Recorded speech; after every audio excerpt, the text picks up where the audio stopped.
Hey, and welcome everybody to the Lion Country Kia Goon and Ironhead show. We are back live.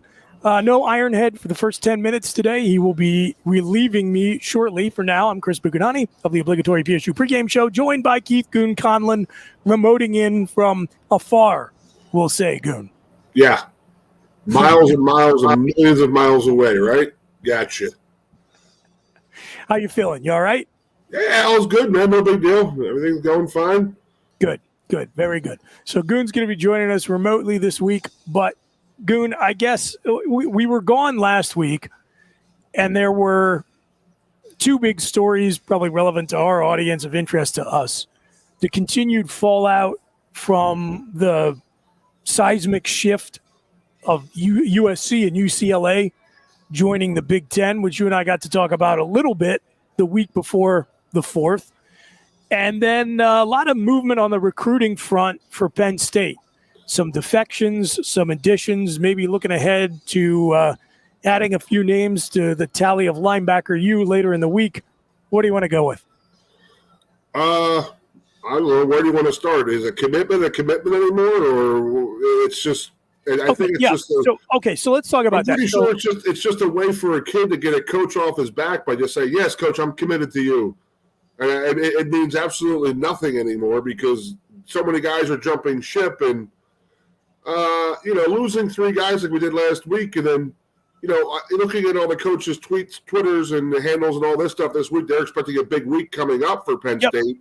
Yep. But it's like, but how long is that going to last? Is it going to last 2 more weeks and then these guys are going to defect and go somewhere else because they're going to be offered? I mean, it's just such a bizarre world right now, dude.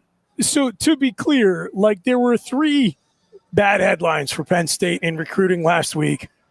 2 of them were just guys who people believed were leaning Penn State's way or, maybe going to come to Penn State, ended up going elsewhere. They both ended up in the SEC. Neither one of them, frankly, from my perspective, was a big loss for Penn State. The quarterback had a pretty decent photo shoot, though. Well, we're going to get to the quarterback in a minute. But Webb, the Trayon Webb, the running back, I didn't think Penn State really needed to take more than one running back in the class. And they got a commitment yesterday from London Montgomery, who's a Scranton kid, which I love. I love PA guys staying in Pennsylvania. Wait, we still play football in Pennsylvania? Sorry? Are we still playing football here in Pennsylvania? I didn't know that. As a matter of fact, we are. And, you look at running back recruiting, basically since James has gotten here, by and large, the names that matter have been PA kids.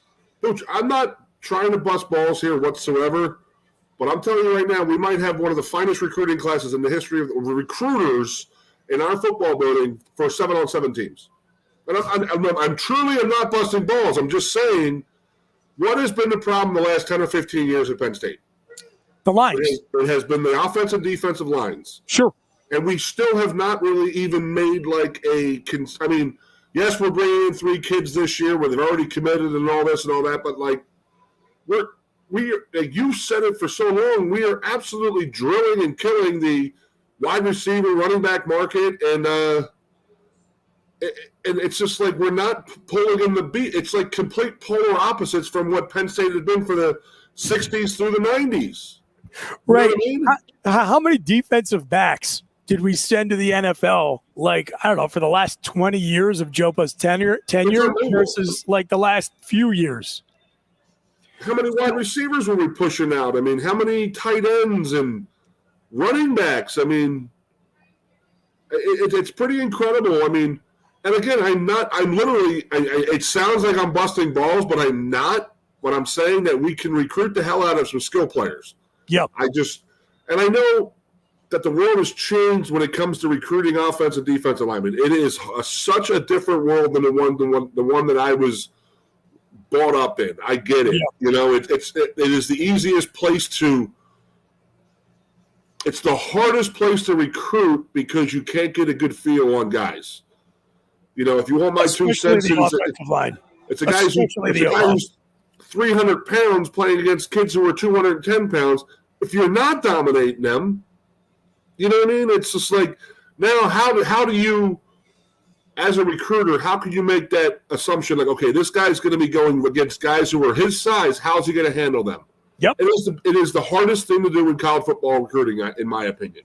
Well, and on the defensive line side, I mean, look, Penn State is not in, not in the minority and having difficulty recruiting on the D-line side of the ball. Yeah, but we put a lot more guys out in the NFL in the last 5 in James's career than offensive linemen. Yeah, well, very true. Very true. But the point I was going to make about Webb versus Montgomery, which to just spin into a discussion about losing Marcus Stokes, the quarterback, is one of the things that was attractive to me about landing, if you're going to go one running back, landing the Scranton kid versus in Montgomery versus Webb, is that Webb's a Florida guy. Yep. And he committed to the Gators. I think we've seen how many times, Goon, in the last few years, Penn State manages to land one of those skill guys you were talking about from Florida, and they get homesick, right? I like the idea of keeping the PA kid close to home. Now, to be honest with you, I like Montgomery and how he fits with what Penn State's going to have on the roster when he gets here, better than Webb as well. But that was always my concern with when they pinpointed Marcus Stokes. It reminded me a lot of the Justin Fields commitment, a guy who Penn State has been great at identifying quarterback talent early. They did the same thing with Brandon Wimbush back in the day. But then he gets the Penn State offer, and all of a sudden that puts you on the radar of every other big program in the country. And if you're a Florida kid and you Penn State pinpoints your talent and says this is a top 10 quarterback in his class who just hasn't been rated that way, eventually you got to let the secret out because you got to get the kid's commitment. And then what does that do? It puts a target on his back and you're racing the clock for 12, 14 months trying to keep the SEC's claws off of him. And it just never seemed plausible to me that with Gainesville right there in Stokes' backyard, that Penn State was going to be able to hold on to his commitment. I just never put a lot of stock in that. So that didn't really surprise me much at all. So then why are we putting so much effort into recruiting out-of-state kids? Why don't we go back to our Penn State's traditional fielding, like grooming, like our recruiting field, our recruiting areas? I mean, so our footprint is not great from a quarterback perspective for the 2023 class. It's just not. And I mean, I guess the philosophy is you only need to hit once. Yeah. Like, I'm not saying it was a given the kid was going to flip to Florida. I'm saying it was a likelihood. And if you can identify, it's like a buy low, sell high situation. If you identify a 5-star kid while he's still a 3-star diamond in the rough, and you can just hang on for dear life and get him in your locker room and start developing him, you only need to do it once, and you could be looking at 2-3 seasons of stellar quarterback play where you brought that guy in without having to fend off Ohio State and Alabama and USC and Oklahoma for his commitment. Well, why are we trying to recruit a quarterback every class then? Is that what you're getting at? Like one of those is going to hit, but then the other 3 are going to transfer? Yeah, because of attrition, right? Like, Justin Fields is a great example. Georgia battles us to get his commitment, and then he ends up leaving and going to the playoffs with Ohio State. No matter what you do in the current environment, you are always going to be struggling to keep a 3 deep on your quarterback depth chart of scholarship guys because the opportunities for them to go elsewhere are they're all over the place.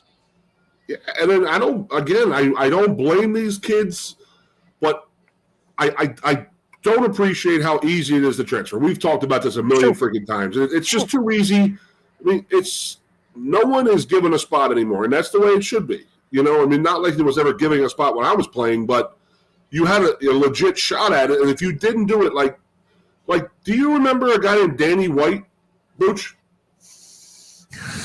Seriously, I mean, he was our quarterback. He was Kerry Collins, Craig Fayak, John Saka, and Danny White. You got me. I mean, I'm usually really good. It's all good. It's all good. He was only here a year or two.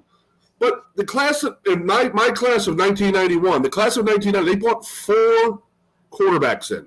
Yeah. You know, they won a kicker in Fayak.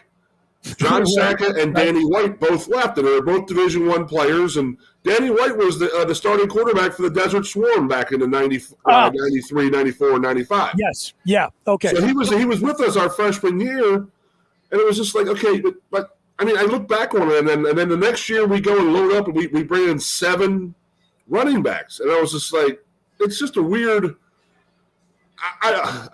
Again, it's a weird situation. I don't understand how if you think you have a guy, why are you out recruiting other guys at quarterback? I mean, again, attrition, number one. Yeah. And number two, you're hoping that guy is going to play well enough that he's going to leave before he exhausts his eligibility. So you're already restocking for when, Drew Allard goes to the NFL draft. In what, 3 years, 2 years? So these kids, they want to play instant. Again, it goes back to a different mindset now. These guys are asked to play a lot earlier than when we were. So yeah. I mean, to me, it does seem a little ludicrous. Like, it seems like you're running in quicksand, basically, like where you have the transfer portal. You can only have one quarterback, and you're recruiting one every year. It's like basically admitting, it's like that scene in The Dark Knight where he snaps the pool cue in half, and he's like, okay, we only have one spot, so we're gonna have tryouts. It's pretty much like that. We've got 3 guys, 2 of them are probably gonna leave. So it's like having a backup quarterback who can't get the cadence down on a big away game versus like a top 5 game in the country. It's like, when you have all this attrition. Yeah, absolutely. Well, okay, the Ironhead's here, so we're gonna jump to a break. Who's Ironhead? Swap in with the Ironhead on the other side. Stay with us. It's the Lion Country Kia Goon and Ironhead show from State College's Quaker Steak and Lube. We're back in 2.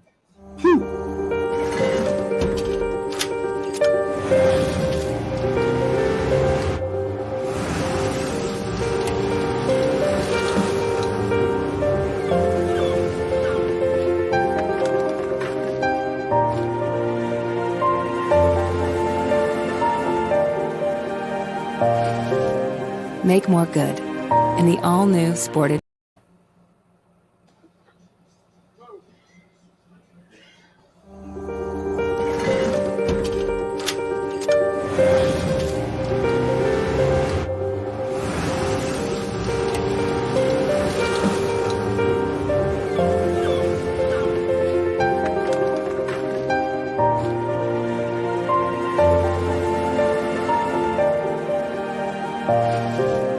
Make more good in the all-new Sportage X-Pro. Kia, movement that inspires.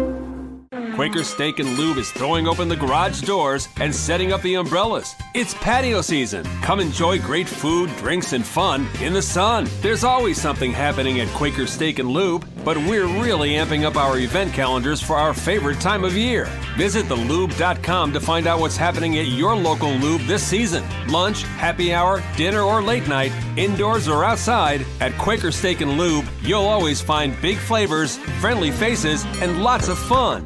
Come on down to Medlar Field tonight and sign in, please, as the State College Spikes welcome the Mahoning Valley Scrappers for game show night. Vowels are free, and walking tacos are just $2 a piece on $2 Walking Taco Tuesday. No whammies, just fun on game show night with the Spikes tonight at 6:35. For tickets, call 814-272-1711 or buy and download at statecollegespikes.com.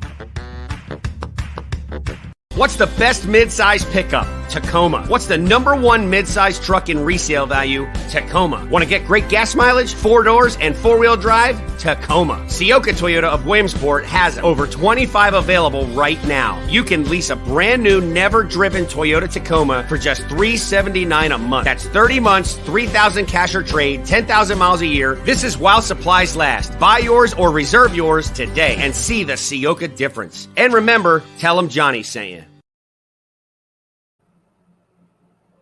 Into the big show on this Tuesday afternoon, and feels like an eternity since I've been a part of the show, so it is nice to be back. Apologize for the delayed show up today, but a little bit of a crazy day with the day job. So dear Goon, I trust you are doing well these days. Yes, sir. How you doing, Ironhead? All right?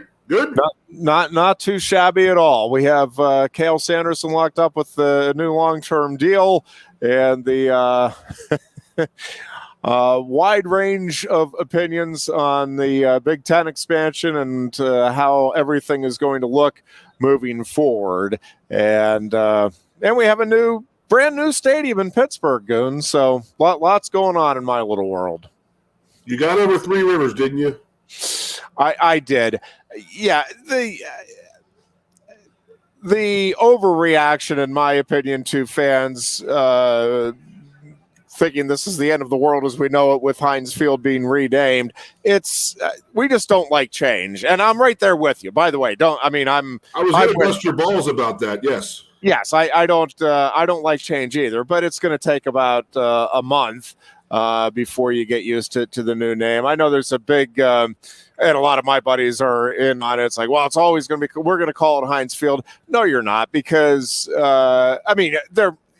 and you can, obviously you can call it what you want, but it's going to be drummed into everybody watching the games with all of the promotions and stuff. The new name, and I'm even forgetting. I know it's what is it? Acrisure. Acrisure. I keep wanting to add Penn in there, and I keep wanting to make it Acrisure, and I know that's not right. Yeah, Acrisure. So it's a weather company deodorant. Yeah, but people are going to get used to it quickly, and Heinz was a great fit, right?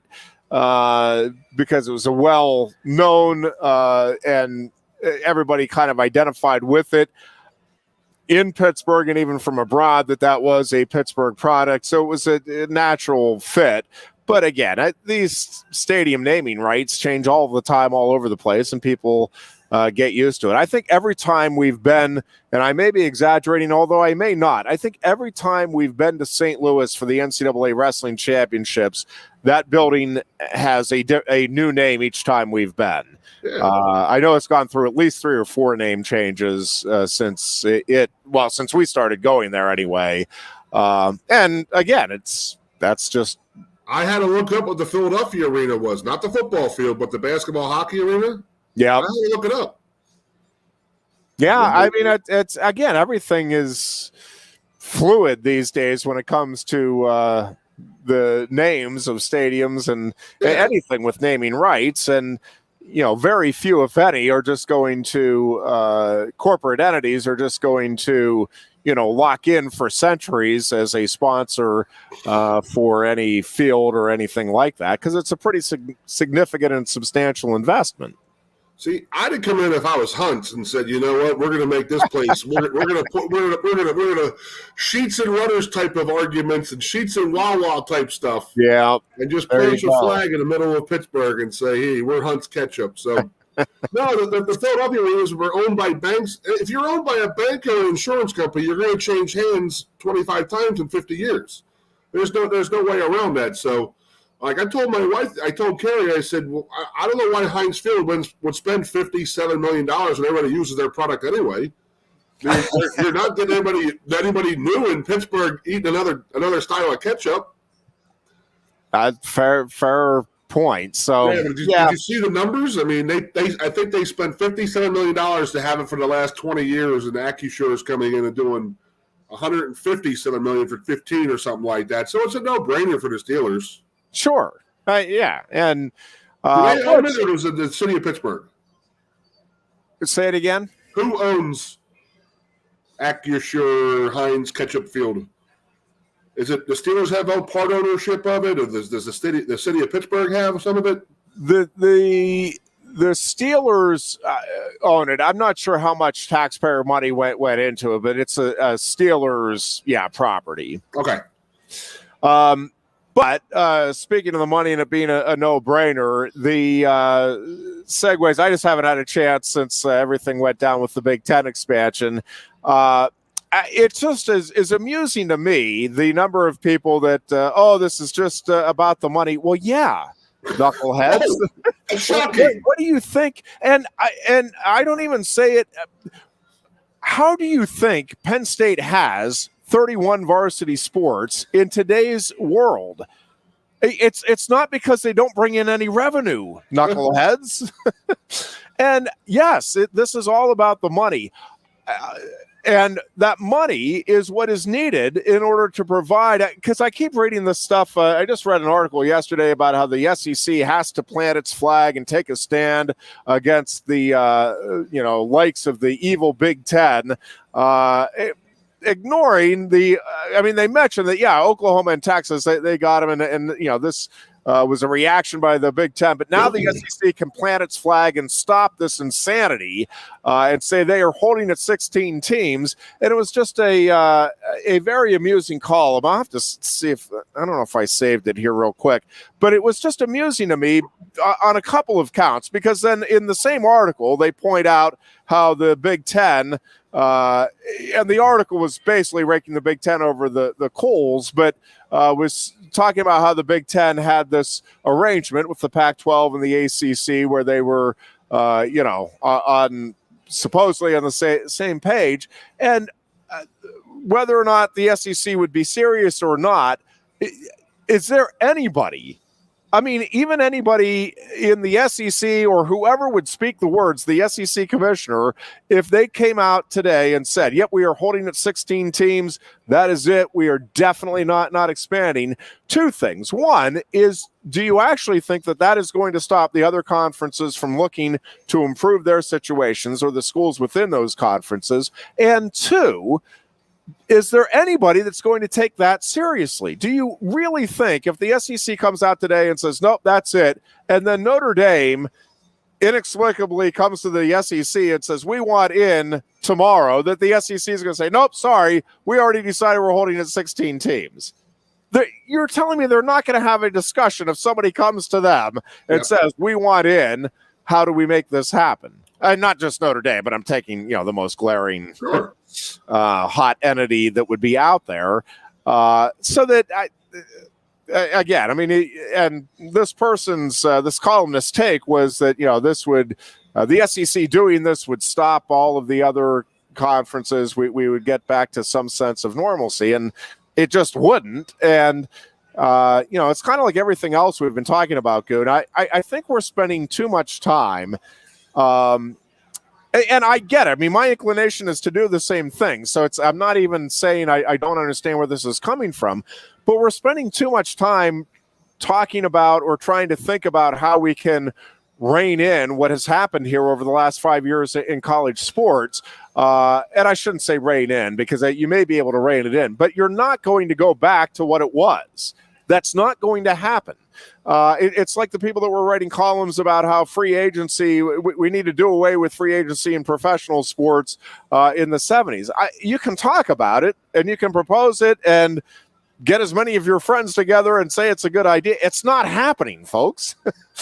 And the ship has already sailed here with college athletics in terms of these conferences expanding, as well as NIL. And I'm not saying this stuff won't change, and we might rein in, if you want to use that terminology, some of the figures and everything that's out there. But we are not going backwards. There's not going to be a day where there is no name, image, likeness permitted in college athletics. There's not going to be a day where we go to, back to 8-team conferences with 12 or 13 of them throughout the country. That's not happening. And again, you can talk about it, you can lament it. I still lament the way pro sports is conducted now. But I get it, and I understand that we're not going back to the Steelers of the 70s, where you kept the team together for over a decade, the essence of the team. So I understand it. Again, I can long for it all you want, but it's not going to change what happens moving forward. Same thing with the transfer portal. Again, there might be some changes to it in the way it's managed, but we're not going back to, you can't transfer until you get, the school signing off, and you can't go within a conference and all that stuff. None of that stuff is happening again. So I don't know. I just think you need to get used to it. I do think we may see some more significant changes to the college sports model. And I haven't seen columns, and there may very well be. I'm not proclaiming that this is a solely revolutionary idea and that I'm the only one out there that has it. But and I'll run it by you, Goon. You tell me what you think. And I don't think this is going to happen like next year or a couple of years from now. But I think as this thing continues to evolve, the folks that are in football and basketball are going to start saying to themselves, why are we sharing all of this money? We could be making big time, life-changing money for all of our athletes. Why do we keep sharing it with all of these non-revenue sports? And I think at some point, and it may be, 10, 20 years down the road, but I think at some point you are going to have either 4 or 2 super conferences. And I think it's going to go more of the NFL model. You might have some divisions within each of those super conferences. But you're going to have just the big-time players in college football and college basketball in these conferences, however they're divvied up. And I think you will have, and it may be still that they, hey, we'll throw, and I'm making up the number, $10 million at the athletic department because we still get to use, the athletic department, the athletic facilities and the association with the university. We want to keep these other programs going. So we throw $10 million toward them. Again, I'm making up the number. But I think these smaller sports, because everybody's talking about, if you're a USC water polo player, do you want to be traveling, and will the Big Ten have water polo in all these venues? Or if you're a wrestling program in the Big Ten, are you going to be making that trip to California every other year if USC or UCLA add wrestling? But for the non-revenue sports that are in existence in both, women's volleyball, for example, or baseball, how excited are you as a USC or UCLA recruit to be having to go to Big Ten schools, let's say, for spring baseball games versus, the Western culture that you've grown up in? And I think eventually, Goon, you're going to have, again, football and basketball break off in essence. They'll still be part of these super conferences, but then I think you're going to go back to a more regional situation for the non-revenue sports. And I think it'll be pared back. I think there will be scholarship opportunities, but I think it'll be pared back from what it is right now. And I think the recruiting money available for those non-revenue sports will significantly lessen. And I don't know that this is necessarily a bad thing in any way, because I think you'll get back to, like Penn State wrestling facing, Pennsylvania schools and neighboring schools, West California, USC and UCLA volleyball playing, the West Coast teams and all of that. And you'll still have the national tournaments. I mean, I think there will still be an element of what we know as college athletics now involved with the non-revenue sports. I just think the nuts and bolts of it is going to change pretty substantially here at some point in the not too distant future, is what I'm expecting to happen. I think basketball goes first because of what they raise at the NCAA, the basketball tournament. I mean, That's been the big thing. That's a $4 billion industry right there. I understand that football can be at more than $4 billion, but there's 105 football players and 85 scholarship guys. There's 10 or 12 on a basketball program. Running a basketball program versus a football program is decimal points. Right. I think that basketball may break off faster than football.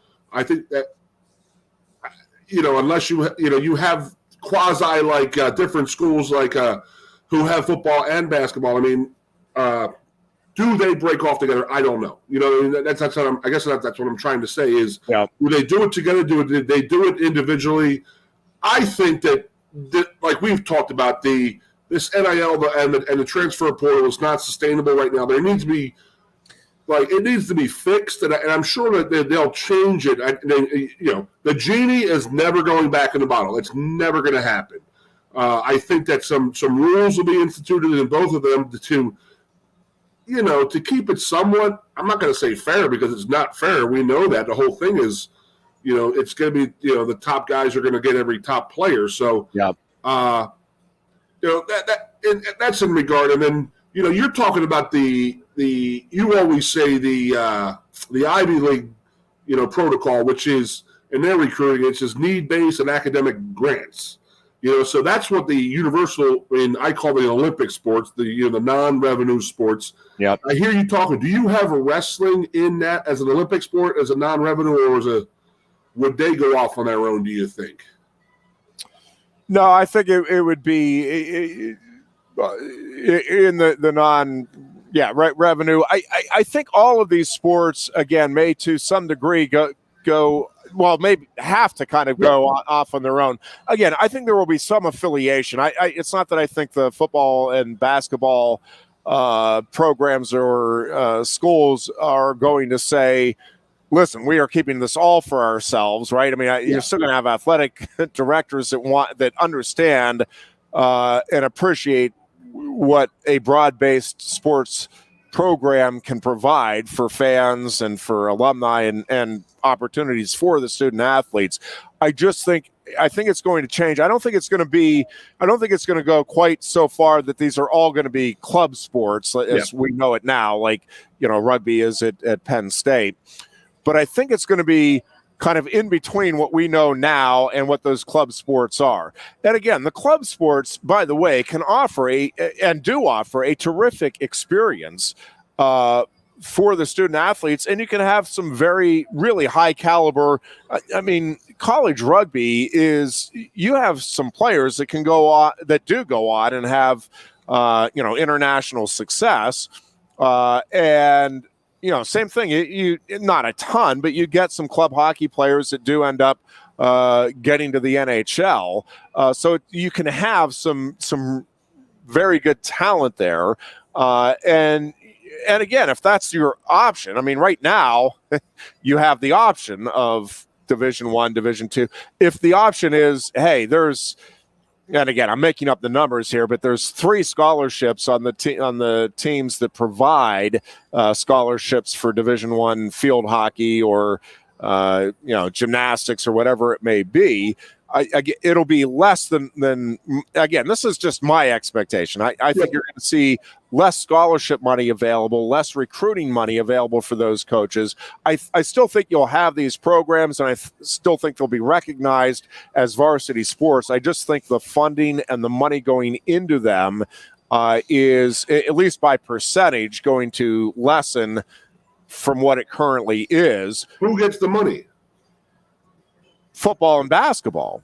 Like, are they just going to be? I mean, the ones that are raising it. Okay, so if we break off, I mean, just say as in like 50 schools break off in football. Yep. Penn State's one of them. We make $200 million. Like, who is getting that money? It's not going to go back to the university or NCAA or who? You know what I mean?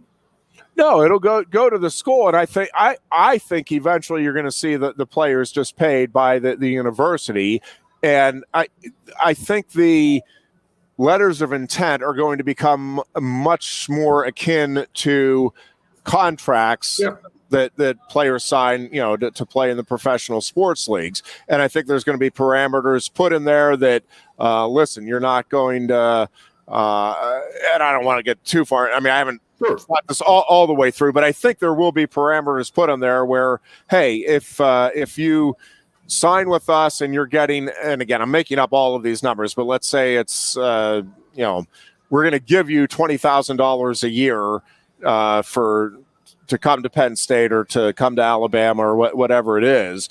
And yes, you can make some money outside of our contract, but it can't be with like if we're a Pepsi school, you cannot sign a contract with Coke. And it's going to be written into, that's part of when you sign with our school and we are pay you whatever this is. So I think that money is just going to go back, as it largely does now, in a different way to the players and facilities. I just think football and basketball, because of the direction we're heading here, where all of these schools are going to be providing, and listen, because of the what I think is going to be the ongoing expanse of these conferences and the travel costs, right? So to get USC and UCLA to all of the Big Ten venues is substantially more than it has been currently. Sure. And with the Title IX issues and all of that, and I don't know how all of that will be addressed. That's the one thing that is going to be interesting to see how that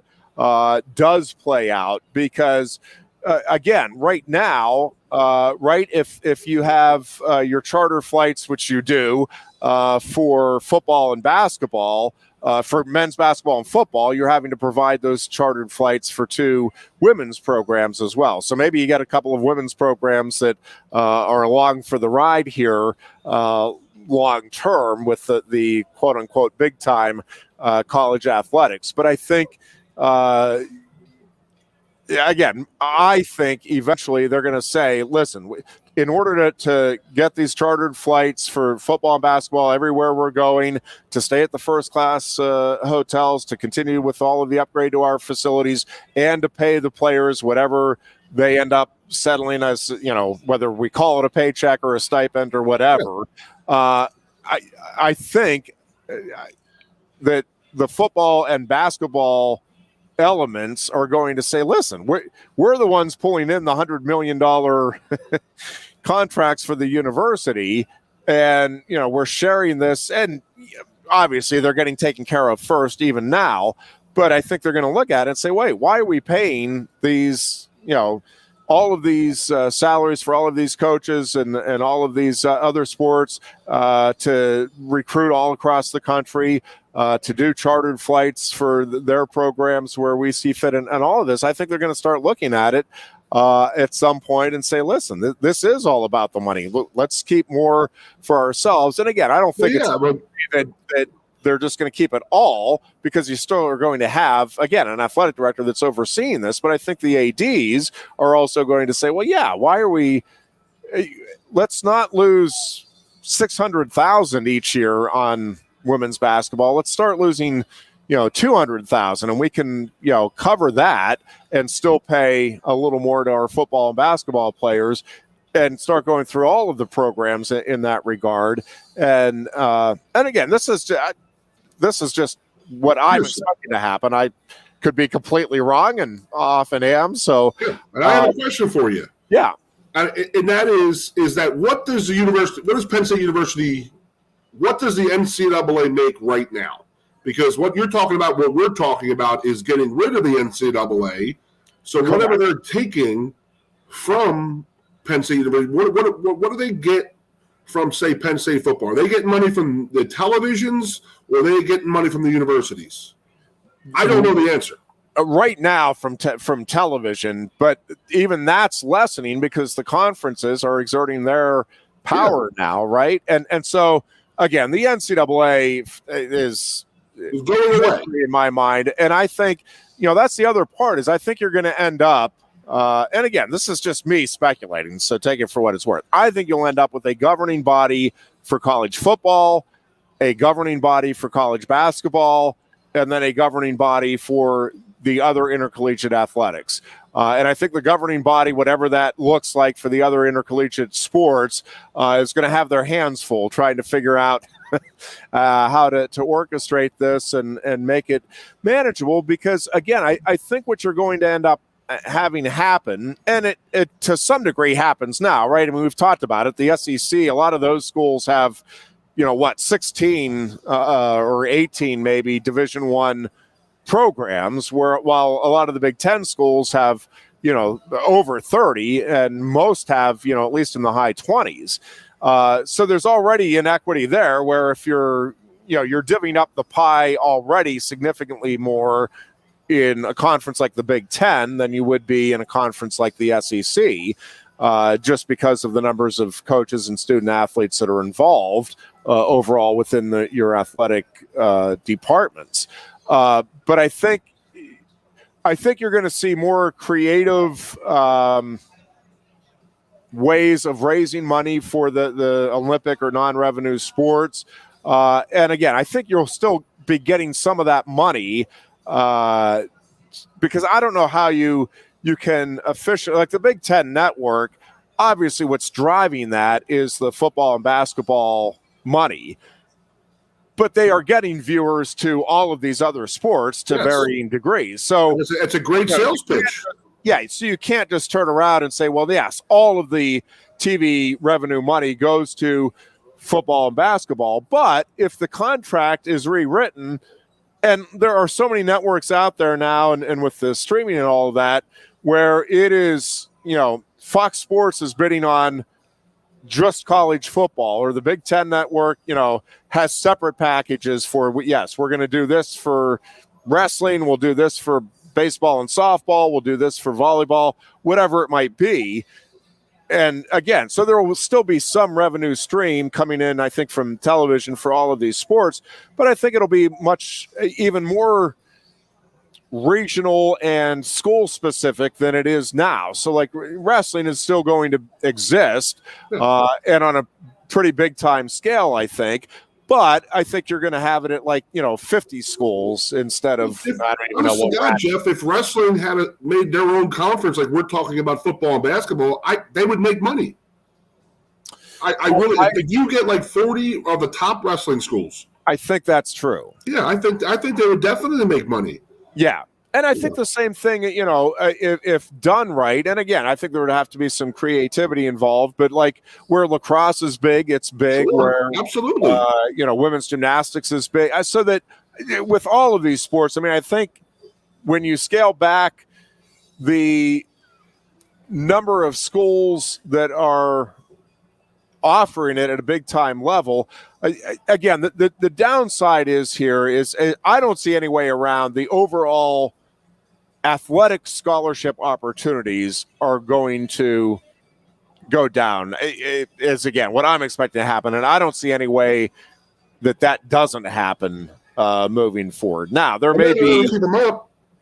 What's that? I know a way that we can keep them the same. Yeah, and that is if you as an athlete you're making over $300,000 in NIL money, you should pay for your own scholarship, and that opens a scholarship up for somebody else. But are the schools going to go for that? The big time schools, when they have athletes that are, and again, you could write it in and see what happens. Yeah. I don't know. I don't know the answer to that moving forward. How much pushback you would get from kids coming out of high school saying, forget that. We're here to get as much as we possibly can. Well, then he's going to do that. I'm just saying. It's just a different way to whatever. So I know we're segueing, jumping around here, but I have to ask you. My theory on the whole. Do you think that the Big Ten is done expanding? No. And then why do you think? I have a theory, and that is that we're talking about travel for going out to the West Coast one time a year. UCLA and USC, if it's just those two, they got to come across 4 or 5 times. Correct. They're not doing that. There's no way in hell they're going to do that. They would not sign up for that. I don't care how much money they're going to get. You know what I mean? I do, and I hear you. And I think that's they obviously the athletic directors and the presidents here, I guarantee you they've done their due diligence and have done the homework and added up the numbers, and that they are convinced, and I suspect they're right, that the factoring in the travel expenses for all of the sports that they have to the Big Ten for the sports that they will compete in the Big Ten. And I still haven't seen, I don't know if there's anything, I'm not expecting USC and UCLA to add wrestling. So they're not having to worry about that expense for that sport. And I'd be surprised if the Big Ten said, hey, in order to join the conference, right? Because there's a lot of sports, ice hockey isn't in a lot of the Big Ten schools still. Lacrosse, Penn State is in its own leagues for some of these sports because the Big Ten doesn't have enough teams to offer it. So, I was reading somebody was like, well, now what? All the Big Ten schools are going to add water polo? Well, no. The USC and UCLA will compete in whether it's the Pac-12 or whatever it is, but they're going to compete out in the West Coast area for those sports. So the travel, it's still going to be substantial, but I guarantee you they've added up the numbers and they've concluded that with the additional revenue they will be getting from the TV packages, it will more than cover the expense of the additional travel for the teams. And I haven't sat down. I don't know how many teams outside of football and basketball we're talking about that are, but it's obviously substantial because it's for all of the sports that the Big Ten has that coincide with what USC and UCLA offer. I mean, part of being in the conference is, yes, they're going to be traveling for all of those away games, and that's significant. I mean, you're exactly right. I mean, out there they have a whole different structure of sports, and it's so moving right now. It's such a moving target. It's amazing. But it's not going to be all sports. Like I keep seeing this thing that for all of these teams that currently exist, that they're going to have to do this. It's not true. And I don't know what the number is, and I don't know if there are arrangements that can be made for. I wouldn't think like for baseball you would do that. Because I think the Big Ten would like to have the USC UCLA brand in there, but you obviously can, as a conference and as those schools, sit down and say, hey, listen, it doesn't make sense for you guys to travel here. You have a built-in schedule, so for this sport, keep doing what you're doing, and we'll see at the national tournament if that's where you get to. And I don't know that any agreement has been made along those lines, but it's. That would not be a difficult thing to do, and it's already done, with a bunch of sports throughout the country with different conferences. That's not about it. I mean, it's just, again, it's the moving target of what, and I guess we can sit here. I mean, we could have a show every day for the next year until everything comes out. I mean, talking about all the hypotheticals and this and that, but. Off the top of your head, I mean, me and Bruce talked about it the last show 2 weeks ago before last week we were off. Who else, in your opinion, if you even want to talk about that, but who do you think that they would still go after? Who do you think is still coming on board or possible? What are good matches, good fits? Yeah, I mean, it depends. When we talk about good fits now, I mean, I think we're talking that, right, just athletically, because in terms of the schools, I mean, Northwestern and USC are not schools that exactly fit in with what you think of as the Big Ten model, right? The large state schools and all of that. So, when we say good fits, I think I think that's an ever-changing definition of what is a good fit for all of these conferences, by the way, and all of these schools. But, yeah, I mean, Oregon and Washington, to me, make the most sense in terms of Pac-12 schools that would fit in with the Big Ten and what, you're trying to do in terms of building the brand. And, again, I think you want to I would think you would want to, if you're the Big Ten, continue that expansion westward. But I also think you'd be crazy because one of the reasons that, USC drove this thing from all accounts. I mean, I obviously don't have inside information, but reading everything, this was almost a move of desperation by UCLA because that athletic department was in not good shape financially. USC was the one that had the leverage and the power here, but I think it makes sense for USC to bring UCLA with it. Correct. Because of the proximity and also the rivalry that you keep connected. So from that standpoint, I mean, I think Pitt, whenever the ACC, an eternity from now, and when everything, and I realize it's going to be a long wait here, and from everything everybody is saying that the ACC schools do seem to be just stuck here because of the legal implications with that conference through the end of it, and I forget, what is it, 2030 or close to it. with that. But I think once that expires, right, the Big Ten, to me, would be foolish not to go after some of the ACC schools. And from Penn State's perspective, I think Pitt would be a great fit because it gives you that natural geographical rival again. And I think a school like Virginia makes a ton of sense. Just, again, I think that's a school that does fit well with the academic and the athletic models, and also gives you some more, a more natural rivalry for a school like Maryland right now in the conference. So I think there's a ton of, I wouldn't say there's anything that's off the table right now for any of these schools, because again, I think eventually we are looking at least for football and basketball, maybe for everything, but we're going to look at basically two power conferences, and they will probably have emulated from or not emulated, evolved from what is currently the SEC and the Big Ten. And those, that's what I'm expecting to happen anyways over, again, I think will be over a pretty substantial period of time, but I think eventually that's where we're heading. Elephant in the room, do you think Notre Dame joins the conference?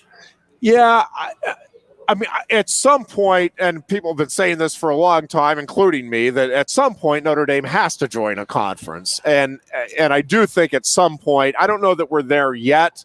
I don't know that we're not there yet with the money that we're talking about now and the security and having that money in hand.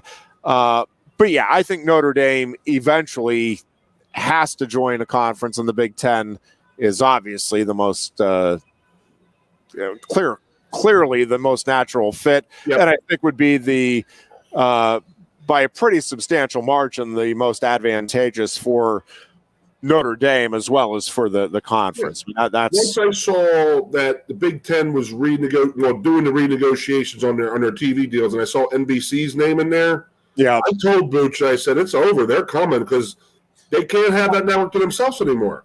Right. It's no longer be the Notre Dame network, and I get it. And then, they're doing the right thing. It is the right thing because they held on because they had their own TV contract. But when I was talking to Booch in the show last time, like the pressure for that football team to go to the playoffs or to have a high-end bowl game because they have to fund everything is a ton of pressure, And, you have a team like Northwestern, the lesser runs, I'd say Illinois, but hell, they beat us last year, so I can't really even bring them up as a lesser run.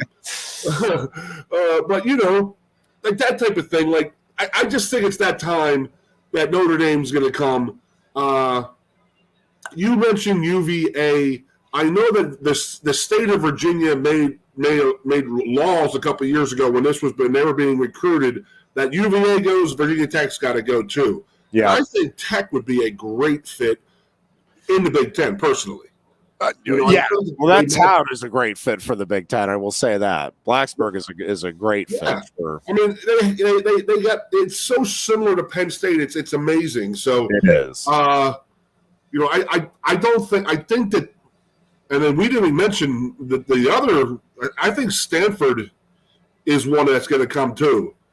I mean, if you had your pick of the Pac-10 schools, going back to UVA and Virginia breaking up. I mean, does Oregon leave Oregon State? Does Washington leave Washington State? Yeah, it's crazy to think about, but it's going to have to happen. Now, my next biggest question, Jeffrey: do we kick Rutgers out of the Big Ten? Or, excuse me, can we?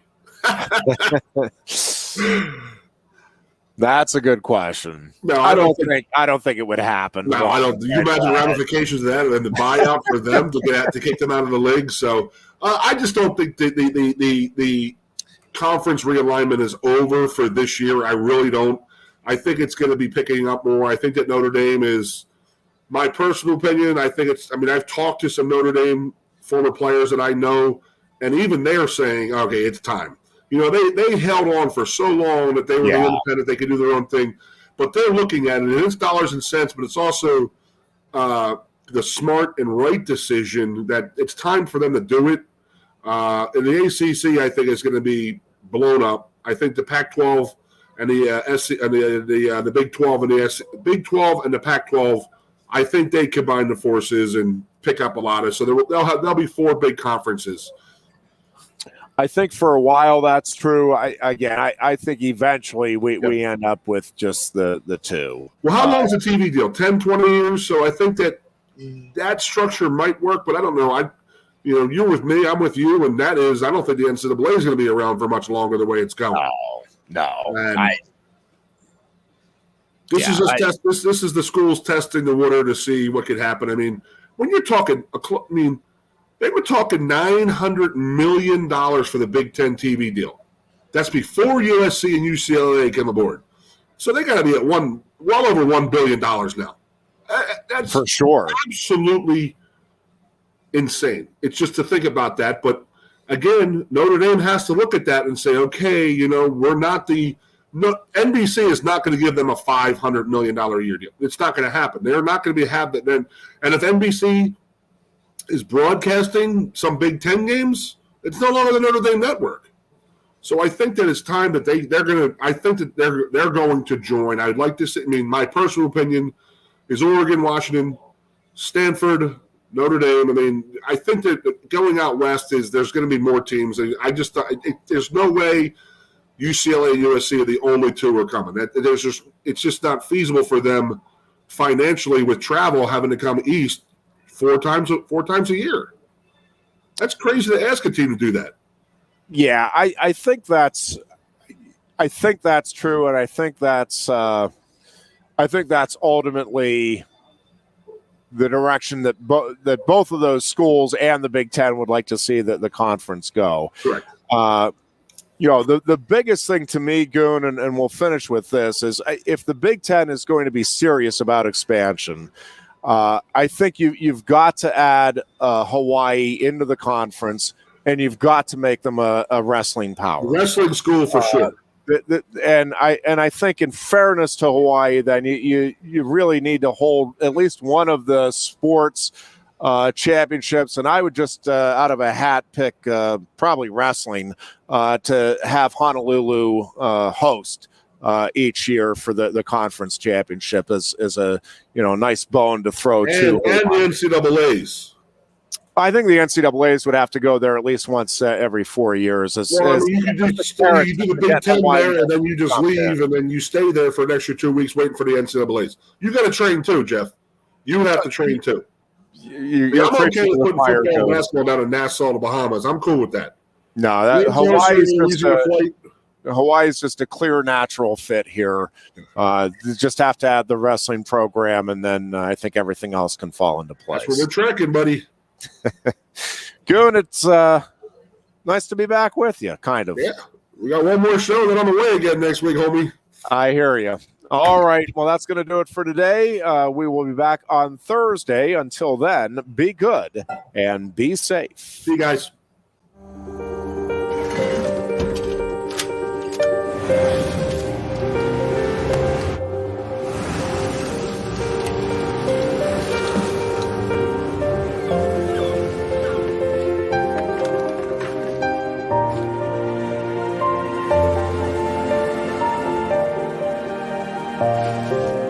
Make more good in the all-new Sportage X-Pro. Kia, movement that inspires. Quaker Steak and Lube is throwing open the garage doors and setting up the umbrellas. It's patio season. Come enjoy great food, drinks, and fun in the sun. There's always something happening at Quaker Steak and Lube, but we're really amping up our event calendars for our favorite time of year. Visit thelube.com to find out what's happening at your local lube this season. Lunch, happy hour, dinner, or late night, indoors or outside, at Quaker Steak and Lube, you'll always find big flavors, friendly faces, and lots of fun. Come on down to Medlar Field tonight and sign in, please, as the State College Spikes welcome the Mahoning Valley Scrappers for Game Show Night. Vowels are free, and walking tacos are just $2 a piece on $2 Walking Taco Tuesday. No whammies, just fun on Game Show Night with the Spikes tonight at 6:35. For tickets, call 814-272-1711 or buy and download at statecollegespikes.com. What's the best mid-size pickup? Tacoma. What's the number one midsize truck in resale value? Tacoma. Want to get great gas mileage, 4 doors, and 4-wheel drive? Tacoma. Sioka Toyota of Williamsport has over 25 available right now. You can lease a brand new, never driven Toyota Tacoma for just $379 a month. That's 30 months, 3,000 cash or trade, 10,000 miles a year. This is while supplies last. Buy yours or reserve yours today and see the Sioka difference. And remember, tell them Johnny sent you.